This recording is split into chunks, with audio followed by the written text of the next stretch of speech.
आया था, अच्छा लगा है परिवार में आकर के। परिवार के सभी सदस्यों को आज मिलना हुआ है और आने वाला जो समय है उस समय के अंदर हम 10 की 10 लोकसभा की सीटें बड़ी मजबूती से जीतेंगे। कमल का फूल खिलेगा।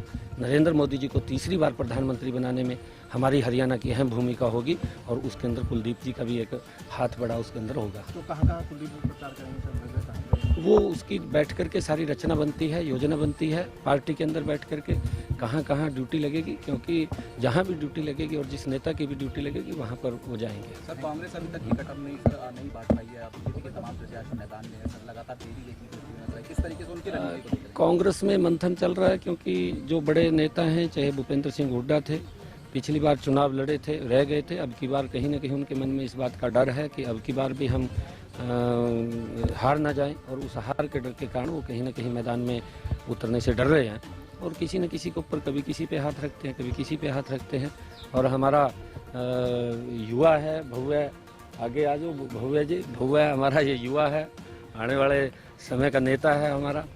और मिलकर के हम मजबूती से 10 की 10 लोकसभा की सीटें और करनाल में भी एक कमल का अंक शुभ होता है और 11 के 11 कमल के फूल खिलेंगे और नरेंद्र मोदी जी देश के तीसरी बार प्रधानमंत्री बनेंगे और वहाँ पर भी कमल का फूल खिलेगा। नामांकन 6 तारीख को। सर कांग्रेस के मैनिफेस्टो को लेकर लगातार चीजें वो देखने को मिलती है। प्रधानमंत्री ने निशाना साधा कि मंगलसूत्र लेने तक का जो काम है वो कांग्रेस कर देगी। सर विरासत टैक्स को लेकर भी कांग्रेस के नेताओं का बयान दिया विरासत टैक्स। देखिए, क्योंकि उनकी सोच रही है, जिस प्रकार का उनकी सोच है वो जग जाहिर हो जाती है।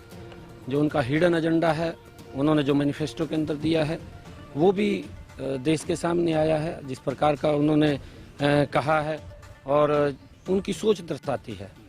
वो एक वर्ग की बात करते हैं, मोदी जी 140 करोड़ लोगों की बात करते हैं कि हमारा जो कार्य होगा वो देश के 140 करोड़ लोगों के लिए होगा और वो कहीं ना कहीं एक विशेष वर्ग को आगे ध्यान में रख करके उसके ऊपर की बातें करते हैं।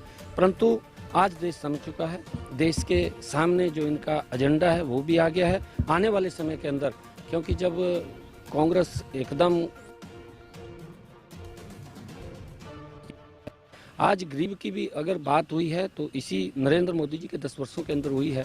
मोदी जी ने जिस प्रकार से एक योजनाबद्ध तरीके से गरीब को मजबूत किया है, देश को मजबूत किया है, देश के अंदर सुरक्षा का भाव आया, अंतर्राष्ट्रीय स्तर पर भारत कहीं ना कहीं सम्मान की दृष्टि से आज खड़ा हुआ है। और इन्हीं 10 वर्षों के अंदर अगर हम देखें, दुनिया में भारत 5वें स्थान के ऊपर आया है। ये प्रधानमंत्री जी का ही विजन है कि आने वाले समय के अंदर दुनिया में भारत तीसरे स्थान के ऊपर खड़ा हो, उसके लिए